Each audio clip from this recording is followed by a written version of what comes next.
I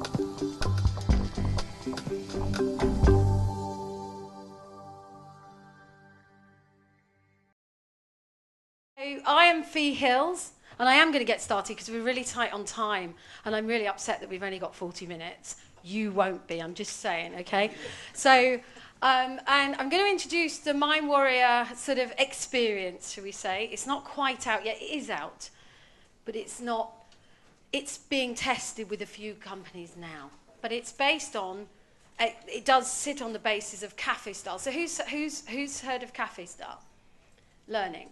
So let me tell you what it is. Bite-sized chunks of experiential learning. So it's more based on play and learning unconsciously rather than consciously to speed up the process of change and learning, if that makes sense. So what are we going to do today is... What do you think we're going to do today? Let's get a bit of feedback. Yeah. Do you want me to tell you? Right. First of all, I am going to give you a little bit of context. So there is going to be some information, but I'm going to keep it down to about 6 minutes. And then we're going to play some cafe-style activities. So are you okay with that? So what I haven't moved the chairs because it was a bit dysfunctional. I didn't know where people wanted to sit if I'd moved the chairs. So what I'd say is, when you're ready and we're playing the activities, just turn your chair around and sit with in groups. But we can do that at the time.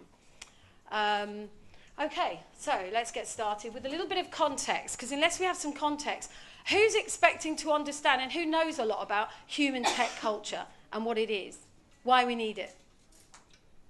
No? Say again? You want to? No, that's good. No, I just wondered whether people are already working with it or in any way implementing it, looking to it, that type of thing. So I'm just going to assume we know nothing, because that's a good place to start, yeah? Right, okay, some predictions. I'm not going to go through every one of them. I am going to share the slides afterwards, okay? So, some predictions for 2030. Take predictions for what they are, sometimes wrong, okay?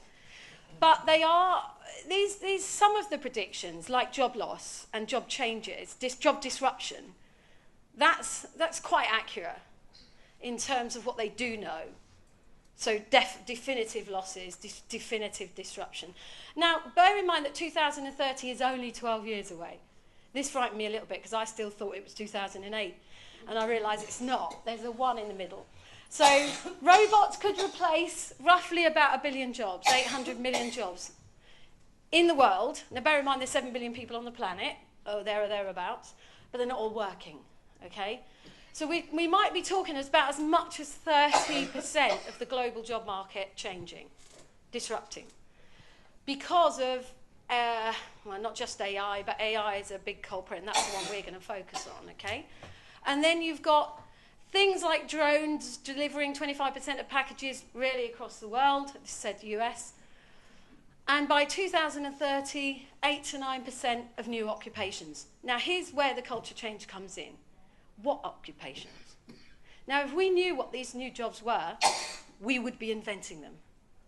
So it's unfair for us to it's like going back to 1995 and saying, do you want to be a web designer? And them saying, yeah, because, you know, what is it? So we've got 2 issues to deal with. Is one, how we prepare ourselves for the job market and people for the job, not job market, but workplaces of the future. And 2 is, how do we bring them through this cultural transition that's happening right now called disruption? The thing is about disruption, it's not a one-time effect, okay? So we're in disruption at the moment. Who's feeling the disruption? Who's feeling it in their companies, in their culture, in their, you know, the manifestation in their people? Okay, well, it hasn't started yet. Because in 2025, there's going to be a huge disruption. Then at 2035, then at 2050. So we're just in the middle of a very beginning of disruption because of exponential speed of technology change. So that's where we are. So on that happy note, I'm not going to go through them all because I'm going to send them anyway. So there is a happy answer to this. I'm going to finish on a high note. Right, that's good. So Elon Musk said there certainly will be job disruption because what's going to happen is robots will be able to do everything, and you know, better than us, and I mean everything. Now, you can or not believe Elon Musk because, you know, he hasn't got an oracle, so we don't know for definite. But we have to, let's work with the premise that they will be able to take over a lot of the functions, both manually in white and blue collar work. Now, if that happens, how do we work with them? So there's two choices in this. We can either decide to be the friend of technology, or we can be its foe. That's our choice. But it's a heck of a lot easier if we can develop a culture where we make it our friend. And I'm in Lambeth doing that right now, in Lambeth Council, and when I first went in, they were definitely, this was like disruption, restructures, all because of technology and AI. And now it's persuading people that actually we can make it our friend and work with cobots, as they're going to be called. Okay? So it's how we make that transition. So it's the immediate now culture change, and then it's looking towards the long term, what do we need to function in that future society. So a little bit of a, do you right? Right. Now here's the problem. Here's one of the problems, right? But it's a massive one. Technology is changing exponentially, which means it's doubling its power and capacity and capability every year. Especially, let's look at AI. But it's halving its cost. So that's great. Great. Only the human brain, or the human mind, more to the point, it's still in a linear mode. So the gap between exponential change and human thinking is growing year on year.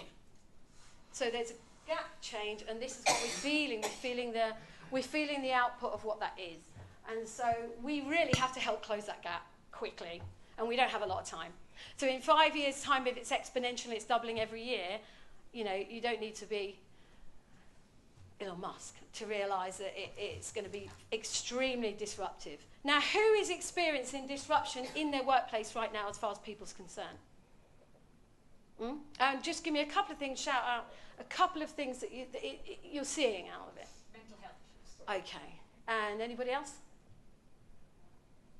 It's hard to trump that. Huh? Digitalisation. Digital transformation. Exactly, yes. Yeah, okay. But one of the things with digital transformation, it's great. Sorry. It's great. It doesn't change culture. Yeah. So what people do in putting digital transformation, hoping the culture will follow, and it's causing havoc. So we need to be very mindful that the people come first. And it's very difficult to do that when technology doesn't answer back and people do. And people resist and technology doesn't. So when you're doing digital transformation projects, it's too easy to say, let's not necessarily take the people on this journey. Well, that's what we found in many, anyway, organisations. So, on and up. Yeah, so we are going to do a thunk in a second. I'll tell you what a thunk is. Right, so the objective to form a human-based tech culture is for leaders to stop thinking for their people and start facilitating them to think for themselves. That is actually the basis of it. It's how do we remove ourselves from control, still have command, and develop people basically to think for themselves. So that's the trick. Because leaders are not necessarily facilitators of getting people to think for themselves, and they're not neuroscientists. So we have to give them the wherewithal, and we have to give them the tools to do it. Does that make sense? And the skills to do it. So that forms the basis of how they can change culture, how leaders can change culture in giving them the wherewithal to do it. Right, yeah. Now, I want to move on to the thunk if I can. Does anyone know what a thunk is? Okay, Ian Atkinson wrote a book called The Little Book of Thunks. It's actually for kids. Brilliant it is. And it's all about critical thinking. So it's when we're looking at sort of something like critical thinking, obviously we want our people to be critical thinking, but you didn't have a class at school that said maths, English, critical thinking, did you? Or creative thinking over there. No. We taught people what to think all the way through the Industrial Revolution. We won't go into that too deeply now, but we're definitely living with a hangover, and what's sad is the educational system still is not getting them job ready. So we've got a workplace of people, if we want to teach them how to think, we first of all need to deal with emotional intelligence, and then move through the steps to social intelligence, and then move through up to higher order thinking. Higher order thinking is things like critical thinking, creative thinking, complex problem solving, cognitive flexibility, that type of thing. So we need to work up. It's like a hierarchy of the old brain to the new brain. And what better way to do it than experiential learning? But the thunk, basically with the thunk, it has no wrong answer. Has no right answer either. That's what's interesting about it. So let me give you an idea of a thunk. Is if a car is stopped on a bridge and there's no one in it, is it parked? And the engine's off. Is it parked? What's it, sorry? Oh, you're all right. Are you all right? Can I go to the back? No, don't go to the back. Don't Good worry, Lord. Don't worry, I'm just making Anyway, sure let me that give you we're the all answer. The answer is if a woman's driving, they say is if I'm driving anyway. So basically, there's no wrong answer, is there? You don't know the answer. But what it does is, with critic, it starts to open up the mind to think. So a thunk is something that makes you think. Okay? So we're going to have a thunk to warm us up. What do you think? And this is, what's the difference between the mind and the brain? Now, if we knew the answer definitively to that, yeah, one, I would be God. And two, well, let's discuss that afterwards, yeah. So, and two, nobody knows it. Nobody really understands consciousness as yet, yeah. So nobody really understands what the mind is. But I'm going to say it's the brain in action. You can say what you want. But have I just spoiled it? Have I just spoiled the thunk? I have, never mind. Right, so if you'd like to get into groups, this is where you can start getting into groups, and you've got 1 minute to discuss what's the difference between the brain and the mind. Bear in mind there is no wrong or right answer. So, what we got? What we got? We haven't got much time, so we have to thunk it. Thunk it and thunk it. Oh, okay. We said the brain was like the physical organ in the body, and the mind was the consciousness within it. Anyone who's God in here can up that? No? Anybody else? Good thoughts? Did everybody say that? Something along those lines, but if you would try and get the two to meet, we almost haven't found the right word for it. One's very scientific and one's about spiritual and Yeah, or perceived, isn't yes, it, that way? exactly. That's clever. No, that is good. It's a good answer. I like that one. But there's no wrong, is there? I just monopolised this conversation. It's only like 1 minute and I only talk. I just explained about, from the book Consciousness Explained by Daniel Dennett, so that the consciousness is the usual illusion of the experience itself. So this is in essence that you would use a computer. Just because you can use a computer doesn't mean you know how a computer works. The same with the brain. If you analyse the brain and the mind, it doesn't actually know. Is it right? Well, I bet you were going like this. Oh, God. That's why we turn this. I'm out this... No. Stay away from it. Especially in experiential learning, because he'll have an answer when you're not meant to have one. No, that's very good, actually. What's that book called? Daniel Dennett's Consciousness Explained. Oh, I haven't read that. This is unusual. Anybody? We said the same as what everyone else did, but I also added that they're just the same thing. Oh. It could be. There they are, looking for it all, right? And they haven't found it. They haven't found it because it could be the same thing. But one of the questions in science is it the same thing? Funny enough. Are you a neuroscientist? What's that? Do you want to be one? Anybody else? Shout it out. Whoa. Right, come on. See, there is no wrong answer. So when we're developing the mind, I find this difficult because, no, I don't find it easy. But it's like, is it the mind, is it the brain? And sometimes you intertwine the two, and which one's which? The thing is, language is a code of the mind. Language. So when we want to recode culture, we have to do it through language or meditation and a bit of mixture of both. Are you all right? Is it me? If you don't like me, just say. Right. Leave her alone. Oh, bless you. There's so many colds going around. Right, so with in essence, when you're in an organisation, it's not so easy to always do the meditation route. That's a good route as well. But with the language, it's doing the same thing. Effectively, you're rewiring the brain through the mind. So if you think about the mind being the brain in action, it's a good way of thinking about it. So we're trying to get to the mind to change the brain in essence. And we're using language to do that. Because your mind works in frames. Like your parents said, bad frame of mind or whatever. You can reframe your mind. Okay, that in turn, it will change your brain. Okay, because they are connected, they work together. So when we're trying to change culture, you need this sort of foundational, where is it going? Where are we going? The vision. Okay, the values are the pathway that help you get there together. We agree the values. But within there, you can think for yourself. That's the cultural difference. And that's where you need to develop the minds. And that's where we need to reframe the mind from the Industrial Revolution, because the Industrial Revolution did us no favours with the mind. It's sort of something we had to go through, right? But it really did us no favours, because the mindset was based on, I'm telling you what to do, I'm not telling, and I don't want you to use your creative thinking, critical thinking. So those sort of things are reliability in the Industrial Revolution. And now we're in a new revolution, we need them back. And that's the essence of what we need to develop. Does that make sense? Sorry, I'm really bad at timing. Like this time, I haven't got this timing thing going on. Let's play. Oh, we can play. Right, so we're going to play. So we're going to look at something. We are going to look at language. Because why? Because it's the quickest, easiest way of changing culture. It's just so quick. It works, okay? It works, it works, it works. But you can't say, listen, instead of saying what I can't do all the time, any chance you can say what I can do? Because they go, yeah, okay, whatever. We can't do that, right? Oh, and they're in meetings, and the language is shocking, right, in these companies.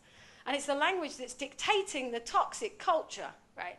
It's fostering it. So we need to change the language. And it's very easy to change language through play, okay? So you have to use the play mechanism to change the language bit by bit to change the culture. So we're going to test it out and see if it works. And if it doesn't, speak to her, right? That's nice. But what we're going to do is look at language and energy. Language and energy. So what you've got is, we haven't got time to look at the whole form of looking at energy in a culture. But suffice to say that we're going to have a warm-up that is basically dictated energy, how we think. So let's say I walk into a social thing. Has anyone ever been in a social event or party they don't want to be at? Yeah? If you say here, because I will cry, I'm very sensitive, not. Right, so you don't look like the type of person would ever not want to be somewhere, right? She thinks I'm going to pick on her. I'm so not. Right, so what you tend to do is, you're thinking one thing, right? So I'm thinking, I don't want to really be here. My attitude is, I don't want to be here, but I go, hi, Radley, you're right. But what am I thinking? You don't know what I'm thinking, because otherwise you'd be God, right? But basically I'm thinking, I don't really want to be here. I'm not thinking I don't like you, I just don't want to be here. Or I don't like the subject, that sort of thing. So I bring my energy in with me, and it's very low energy, because I'm dealing with the faculty at that point of the memory. I'm not inspired to think of the future, I'm just thinking, I've already made my mind up. I don't want to be here. So when we share that energy with somebody else, it's very low. So it's not creative energy, it's very low energy, right? So we're going to test this out. If the way we think affects how we are and you know, what we bring in. Because basically, the moment you wake up and the moment you actually turn up somewhere, yeah, you are communicating. The question is, are we communicating what we're thinking, or are we communicating what we say? What do you think? Yeah, should we test it out? Test it out. Test it. So we're going to play something called Long Lost Friends. And you see this here, which you want to wrap around my neck and pull hard, very hard. Right, I'll try not to do it too loud. Is with, first of all, first round, it's only going to take 30 seconds. You're going to meet as many people in the room. Be careful of health and safety. Okay? As many people in the room as you can. Only you're thinking, I don't really want to be here. But you're acting polite because your parents told you to act polite. Hello, how do you do? Nice to meet you, yeah? Right, okay? That's what you're doing until you hear the whistle, and then I'll give you a different instruction. Go.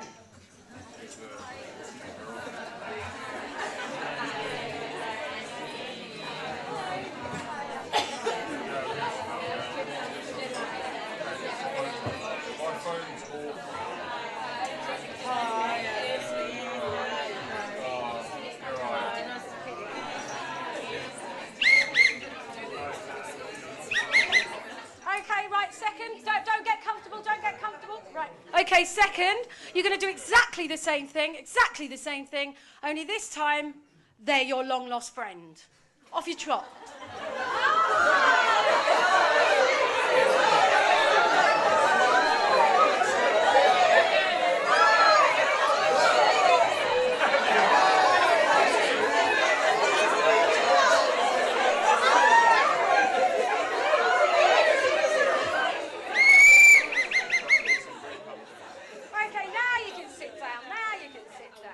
Okay, so what was the difference between the first and the second? First and second, energy-wise. Energy-wise. And everybody said, yeah, but it wasn't real, was it? And I say, no, when you go to the cinema, you watch the film, you don't say it's not real, is it? Do you? You watch it. And it is a game. We know it's a game. Difference is that energy, the high energy, is creative energy. So in order to have innovation and creativity, we need an amount of high energy. Not all the time, because you'll be arrested. But what we have in business is very low energy memory energy. Memory energy is low energy. Not because it's about memory, is it? It's because it's gone. So there's no need for it to have energy. It's that way, right? So when we're going that way, it's imagination is high energy. So we need to get people into the imagination to create. Yeah, to create and not to fear, not to worry. But our language is getting them in the imagination, all right, but to fear. So we're using the imagination badly, and we're using the memory too much. It's nice to have a memory, but not all the time. Okay? So you find organisational language lives in the memory. We can't do that because. So anybody being in a meeting and you've got we can't do that because routine, yeah? What do you want to do to them?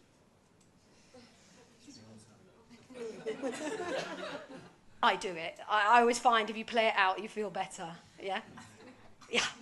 So we can't comes from a place of a frame of mind. It's as simple as that. It's just a frame of mind. But they default to it. It's habitual thinking, right? So the trouble is with language, it's habitual. So to change, it takes a little bit of mechanism to change. Just bring the Jedi up. Oh, actually, you don't need to. See this here? Oh, she's so efficient. Okay, Jedi is igniting change, embedding change, different mechanisms for doing it. We might ignite change like these games, right, to ignite the possibility. But the embedding is to change habitual thinking. So anybody, January 1st, I'm going to the gym. I'm going to the gym every day. I'm not going to drink any wine. I'm on it, right? I've got my goals. January the 5th, it's over, right? So that's habitual thinking is we will always default, bar none, 100% of the time, without work, back to our default habits. Unless something major happens in your life. And that's transformational, and that could suddenly, you have a moment and you change, but that's very unusual, yeah? So generally it's habitual thinking, and then develop skills. We need then the skills of how do we think differently. So we can only do that when we've changed our habitual thinking. So the first things to work on is language for emotional intelligence, self-awareness, self-regulation, social intelligence, and up. Then go up. What a lot of organisations are doing is they're going straight for innovation, building an innovation centre and then going, oh, really, that's all right in there, mate. Go, okay, what about the rest of the culture? Yeah, hang that, I can't be bothered. Why? Because it's way too hard, they're just not changing. Stick them in a red settee with a few yellow settees in an innovation centre and you're done. Now, has anyone ever done this? And how did it work, pray tell? Did it work well? A sign on the door that says Innovation Centre and nothing happens in there. That's No what one you've got goes to in there. Oh, it's lovely for sleep, yeah.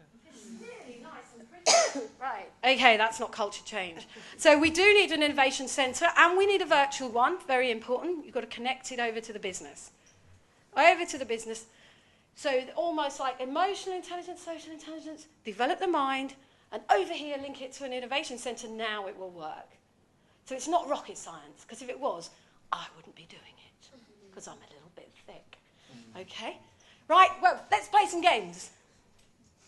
Oh, God, time's nearly... We've got a time for one game. Well, yeah, it'll have to be... Do we have got time for Sizzler? Don't think we've got time for Sizzler now. We could tell them about it, but we haven't got time for it. No, I'm not going to tell you about Sizzler. I'll give you the game to go away with and play yourself in turn. It's not the same though, is it? But anyway, right, let's play a game. What I need is we're going to just do a demonstration though of language and how profound it has on people's behaviour and emotions. Wow, I can feel the love in the room. Right. Where's my blindfold? Where's the... Oh, I've left it outside. Idiot. Right. Do you mind? Thank you so much. Anyone not got mascara on? Can I have you as a volunteer? I need a volunteer. Otherwise it'll be a voluntold. It's simple.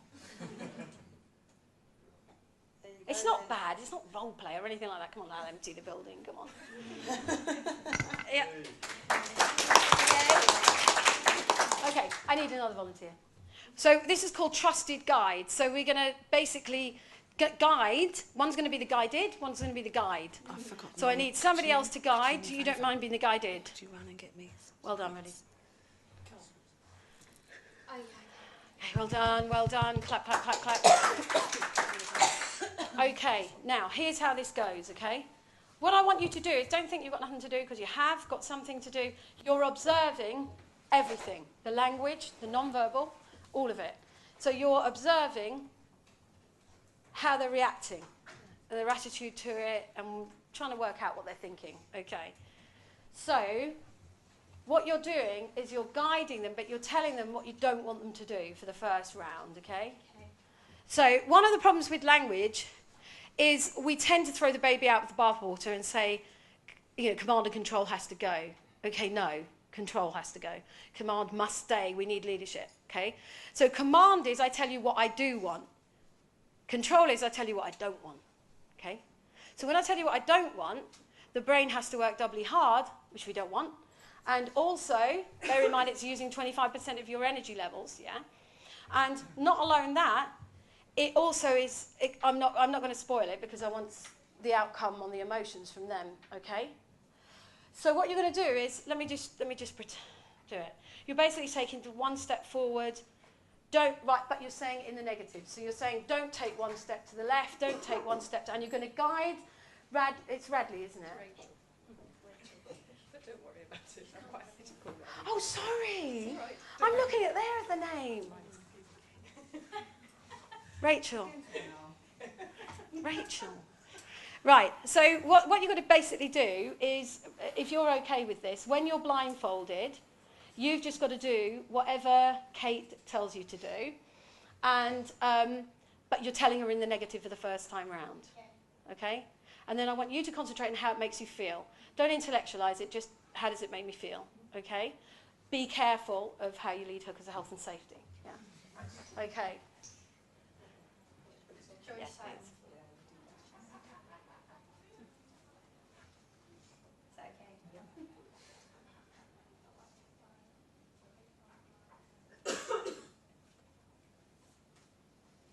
Excellent. Let's do it. Okay. So I'm saying. So basically, don't take one step to the left, don't take one, and you have to work out what she's trying to say in the negative and turn it to the positive. Okay? Okay. Don't take one step to the left. So she walks forward. She's got to work out what you mean. Okay. Don't take one step backwards.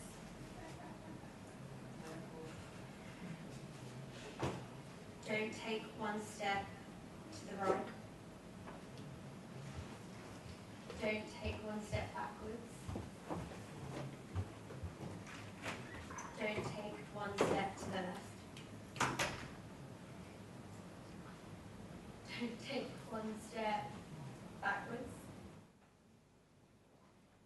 Okay, right, fair enough. Right, thanks, that's brilliant. Right, okay, brilliant, well done. Right, can I just take the thing off just for a second, pop it up there, because we need to do one more thing. Right, okay, how did you feel? What emotion? Label it. It's confusing. Your brain has to work twice as hard, and you're making the assumption that you're doing the opposite what you've been asked to do, when actually there are a range of choices available. So don't take, I could have gone this way or that way, but I was just creating my own default, my own rule to do the opposite. Yeah. So basically, the way the brain works is it's only taking in, like you see that email where they send you a full email and it's all scrabbled, but you can read it anyway. Yeah. It's exactly how it works, right? So if you're taking in, say, 11 billion pieces of information a second or whatever it is, you need to be deleting information. So it's only focused on the key words. To give you an example, don't drink and drive, what are the key words? Drink and drive. So what's the command? Drink and drive. So that's why it goes up when they put that silly sign up. Right, and so when they say on the underground, don't abuse our staff, okay? Oh, I never thought about that. What a great idea. Fabulous. Bear in mind that all of our thinking, bar hardly any of it, I mean, it's not even worth talking about the bit that is conscious, right, is unconscious. So we're unconsciously aware that we're being programmed by language, of course, right? Or by a lot of other things. We haven't got time for that. So when I'm telling her what I don't want, she's picking up the keyword. So if you say, don't spill the orange juice. Now, I told you not to spill the orange juice. No, you told me to spill the orange juice, actually. Right? So you're really careful what you say. Now, the crazier the world gets and the more disruptive it gets, the more commanding we need to be. That's why it's not good to throw out command, right?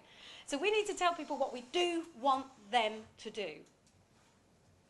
They need to know the instruction to be in the positive, not in the negative. And not to be nice, but to just drive through. What is it you're trying to get me to do? So let's test that theory in how you feel. So the emotion was confusion. Yep. Confusion is the emotion. She's got it 100% cracked. Now if you can do exactly the same, only this time you're telling her what you do want her to do. So it'd be take one step forward, take one step to the left, and the command, yeah? Off you go.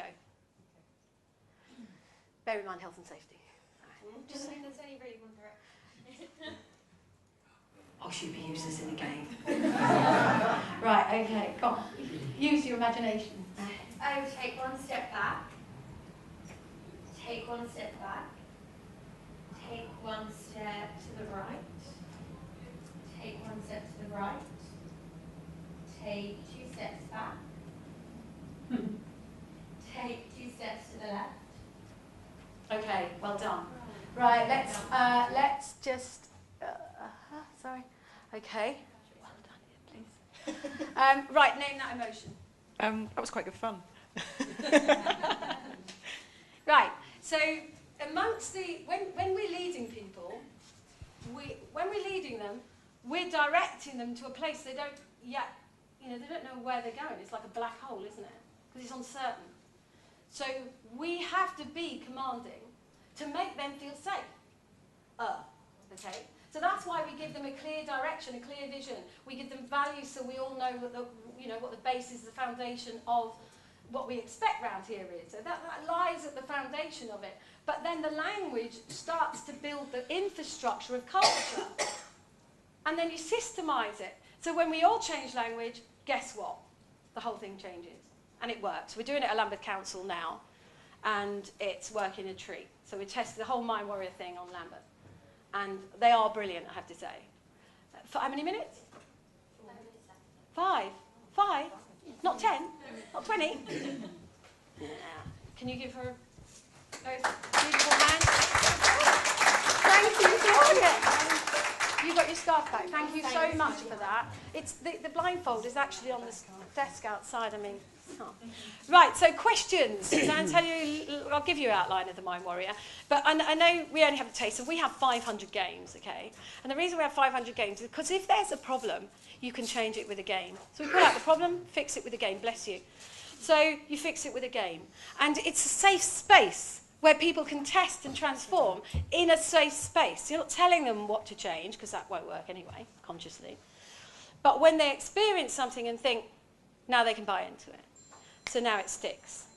Does that make sense? Any questions? We're just showing them the... Yeah, we will in a wants second. a copy of any of the slides, if you can, I don't know if you've got a card on you, or if you want to just give me your details, and obviously I can send them on to you straight away when we get back. Yeah, everyone, if they... It's like Alexa though, isn't it? If you tell Alexa, you don't have to be nice to her, but you've just got to be really clear about what you want her to do. Yeah. No, that's a really good analogy. I like that. Yeah. Right. So that's a really good analogy. Alexia. What's her name? Alexa. Oh, whatever her name is. Someone called their child Alexia, and she said, my child came first, so I'm not even bothered about it the other day. And I was like, they played a game as to which one came first, my child or that one. So with whatever her name is, Alexa. right? Alexa. That is a really good analogy about commanding language. Because you don't go, don't do that, Alexa, because you... But it's true, isn't it? And so that's what we need to do to people, to help them, to help change the culture. So any questions on language? Because it is my favourite subject. No? Who agrees or disagrees with the idea of changing culture through language and games. Say again? Absolutely agree. Yeah. It sounds like you're sort of expert in this, because I saw you nodding all the way through the right. Well, it's the only way you can deliver a change into a system, because the system communicates by language, and that's what keeps it alive, and that's what's bred into it. Yeah, so brilliant. But also, you just see how dysfunctional our language is as well. And often we wouldn't even think about it, because that's the way we're trained, yeah? It's the way we're programmed. So just a little bit on the Mind Warrior. It is... People were asking what it was today. It's very, very, very blended. It works on the Jedi pathway, but when I say very blended, it's bite-sized chunks of tiny bits like mind hacking, changing one thought a day, like 60 seconds a day.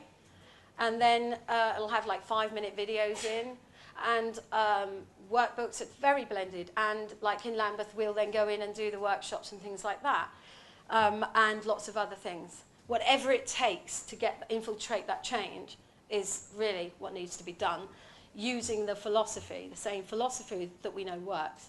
So the Mind Warrior is built, the level 1 is built on going through emotional intelligence, self-awareness, and then through emotional intelligence, self-regulation, these skills, and then up to social intelligence, empowering teams, then collaboration, and then into the new brain, the new human brain. So looking at complex problem solving, decision making, creative thinking, critical thinking, and all of the arts of higher order thinking, but which you should really never try to even tackle before the emotional intelligence is in place.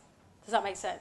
There's lots of reasons why, but we've tested, researched, and I can assure you that this works. So it's a good... I think even if you just did the methodology of Jedi, as long as you're following a system. And the thing is, we put infrastructures of digital transformation in, and they'll have project management, it'll be systemized, and it's all... And culture, it's like, it's not. Why? Because we need to be systemized to change culture. Because the code might be different, it's not software, but it's language. So it still needs to be built on a good infrastructure that's solid. So anyway, happy to answer any questions outside because the time's up. Thank you very much, guys. Thank you.